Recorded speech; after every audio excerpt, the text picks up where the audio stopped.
I ran out of my house with only my valuables and waited for a taxi on a busy street. I looked around nervously, but I didn't know what I was running from. I didn't understand how I had ended up being forced to run away instead of enjoying my honeymoon, which I had been looking forward to. However, I believed in my husband's words, who had told me to run away. So I was trying to escape from this town. I am Marin, a 30-year-old business consultant. Although I had been feeling like a newcomer for a long time, I had become the one responsible for the branch and was spending busy days. I have a fiancé named Rob, and we are planning to get married next month. Rob is a reliable co-worker from my company. He is a perfect guy who is trusted by his superiors and subordinates, and he also does housework perfectly. I think he is a wonderful man who is beyond compare as a marriage partner, except for one thing. We visited his parents' house for a weekend, and when we opened the door, two women were relaxing and having tea in the living room. "Welcome home, Rob." "Hi, Rob. Good to see you." They ignored me completely and welcomed my husband with a sparkling smile. "Here we go again. Why is Alyssa here too?" "Well, Alyssa is like a daughter to me, you know. Right?" "Right. When Rob and I get married, I'll become your daughter for real." "Whoa, that sounds nice." My husband sighs heavily. I was already filled with the desire to leave immediately. Alyssa is Rob's childhood friend and neighbor. With her big bright eyes, slender figure, and a talent for being spoiled, she is the type of woman who men can't resist.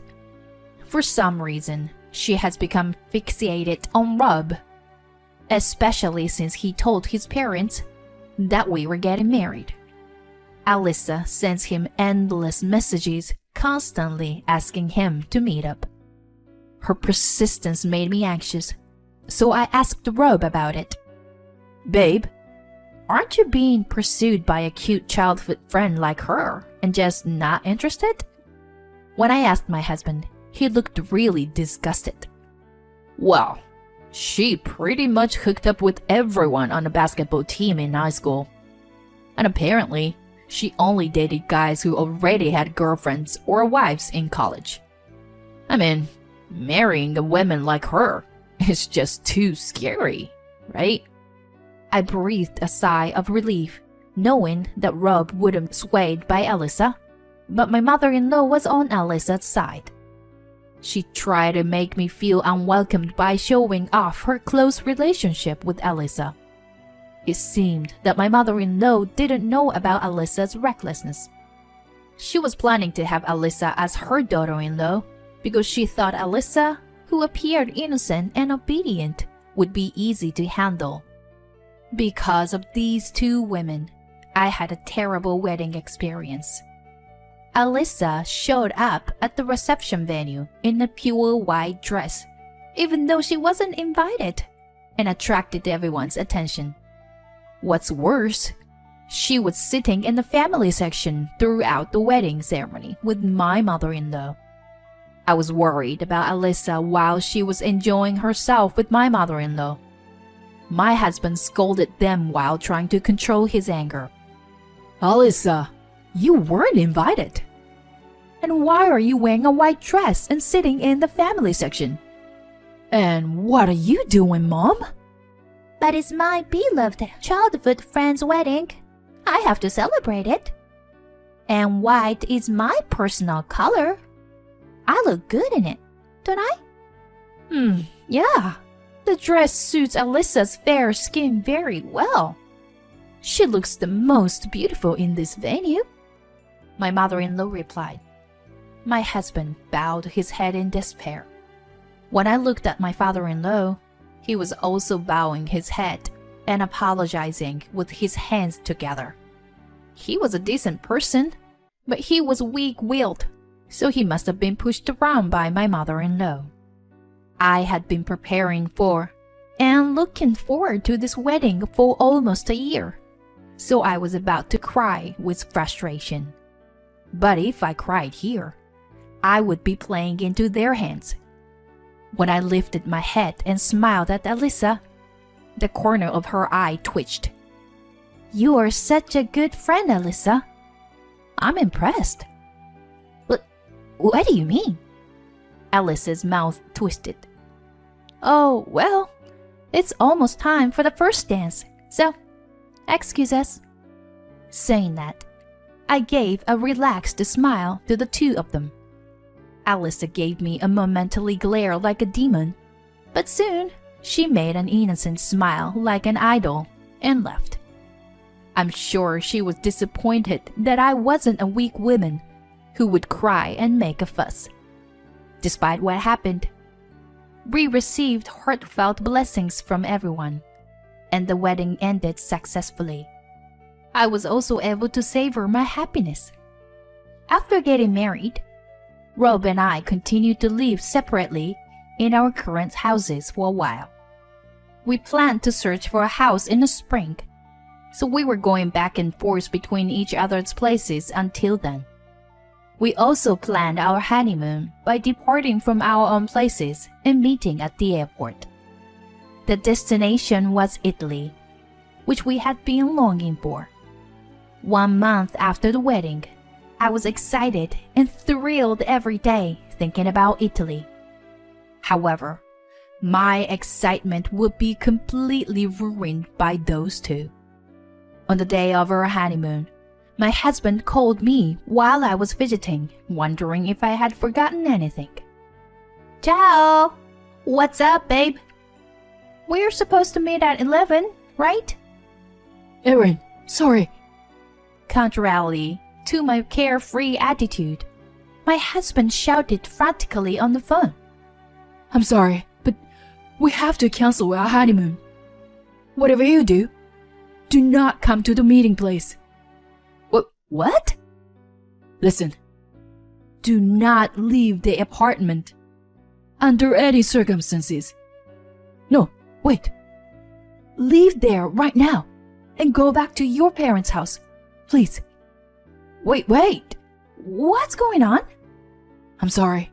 I'll explain later. Just please, leave now.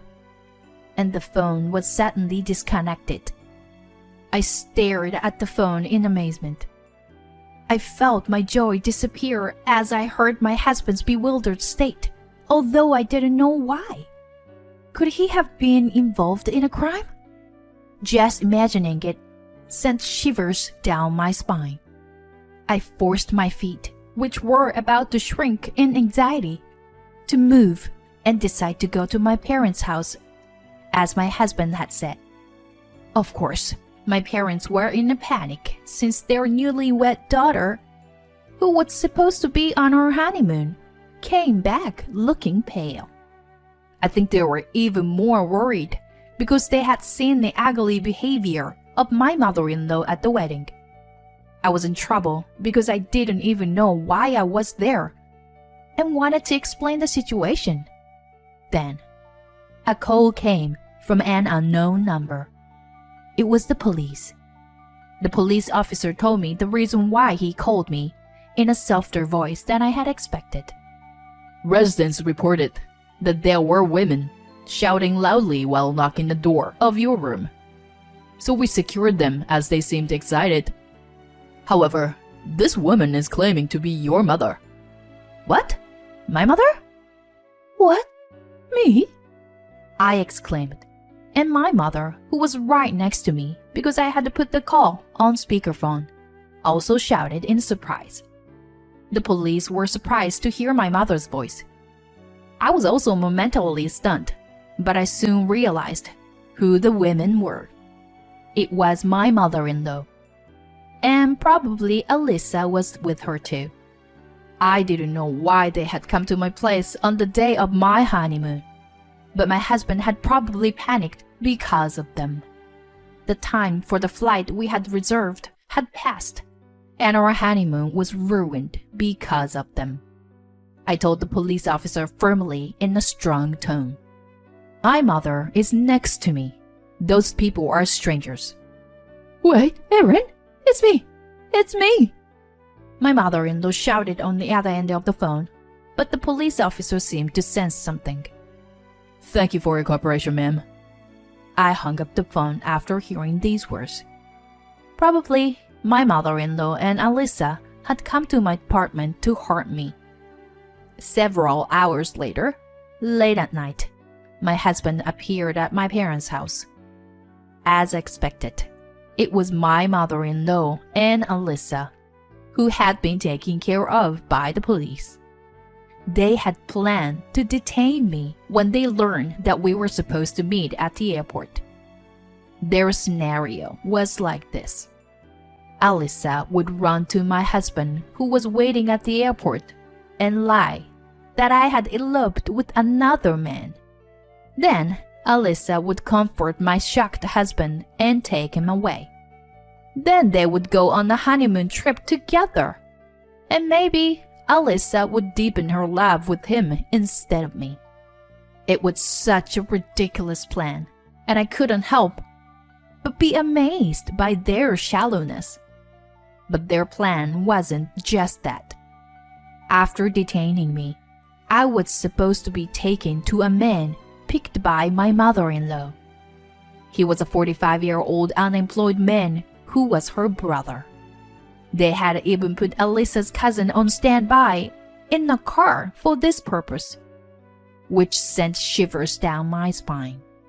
The reason why my husband knew about their terrible plan was thanks to my father-in-law. He happened to encounter my mother-in-law and Alyssa discussing their plan on the day of our honeymoon and contacted my husband. My husband and father-in-law went to the police to handle everything and finally came to my parents' house. My husband apologized for canceling our honeymoon and for his part in handling everything. He had done everything he could, but he looked exhausted after just one day. I was sad and frustrated, but I couldn't blame him. However, I would never forgive my mother-in-law and Alyssa. From that day on, I switched from the defensive to offensive. First, I demanded that they pay for the cost of repairing the apartment door that they had broken, as well as compensation to the management company for the inconvenience caused. I even demanded that they pay for the cancellation fee of the honeymoon trip, which cost almost $15,000 in total. Of course, the two of them resisted. It's not my fault. It's Rob's fault for not being honest, even though he likes me. I just want your happiness, Rob. All right, I understand. Oh, yeah? Rob, I know you have feelings for me. I mean, if you are not willing to pay, then we will have to take this to court. Huh? Court? If this goes to court, I'll have to pursue the fact that you tried to kidnap my wife too. And then the cost and the compensation will go up. When my husband mentioned the word court, my mother-in-law began to tremble and Alyssa burst into tears. Rob, will you forgive me, right? I'm important to you, right? No, and no. I will never forgive you. Alyssa let out a small scream as my husband glared at her with cold eyes. How can you do this to me? But you love me too, don't you, Rob? How can I love a woman who'd screen multiple men at once, including married men? My mother-in-law looked shocked when she heard this. And I also supported my husband. You said you liked Rob, but wasn't it only after I got engaged to him? I bet you suddenly became interested in him as soon as he belongs to someone else. Wait, what? You, Alyssa. Alyssa's eyes swim with agitation, and she points to my mother-in-law and yelled, Rob, Your mother was trying to use me because she didn't like Erin. Alyssa, are you really trying to put the blame on me? Rob, she's lying. I was trying to stop her, you know. As the two of them started arguing and almost getting into a fight, Alyssa's parents and my father-in-law intervened and settled the matter. They decided to split the costs equally. Alyssa's parents, who had not noticed their daughter's outburst, apologizing profusely. We also made a written agreement that if Alyssa and her mother approached us again, there would be penalties. The plan had failed, but it was too malicious for us to forgive them. 3 years later, we were living peacefully with our son when a man visited us. He introduced himself as Alyssa's fiancé, dressed in a smart, expensive suit. When he went to Alyssa's family home to greet her parents, he happened to meet one of her classmates. And the classmates told him about Alyssa once being obsessed with my husband. We hadn't heard her name in a while, and were taken aback. That classmate was probably someone who attended our wedding and witnessed Alyssa's misconduct. I heard that Alyssa was planning to steal you away or something like that. I thought it was just a joke, but I noticed that Alyssa looked pale and shaken. So I did some investigation. You and Alyssa are childhood friends. You're not with her, right? Of course not. We've never even dated. Rob's statement put Alyssa's fiancé at ease. Rob continued. However, there's a possibility that she's dating someone other than me. Huh? The Alyssa I know seems to be going on dates with different men every day. She even showed up at our wedding in a white dress and confidently sat in the groom's family section without being invited. That's... If you were going to investigate, I think you should widen the score beyond just me. Yes. Thank you for your time. Excuse me. Then Alyssa's fiancé replied in a barely audible voice and left our home instantly. It seems that Alyssa's fiancé was the son of a well-known company president and financially stable. But his family was furious when they found out about Alyssa's deception. Not only had she been seeing other men while engaged to him, but there were several of them, and he had broken off the engagement and was also demanding compensation for damages. On top of being abandoned by her fiancé, she was also in debt. It's time for her to realize that a life of deceiving others is coming to an end. I don't really care about her, but it's so satisfying to see her get what she deserves. On the other hand, it seems that my mother-in-law and Alyssa engage in catfights every time they see each other, which is caused by the fact that they live nearby. I feel sorry for the neighbors who are forced to witness their ugly fights. In addition to that, my mother-in-law seems to be restless every day because she can't even meet her first grandchild. While my father-in-law happily comes over to our house with baby supplies, she watches him leave while biting her nails. Although she had sent baby clothes and toys to us a few times, I returned them without even looking inside. Amidst not being able to see her grandson or son, she must be grateful for the kind presence of her husband.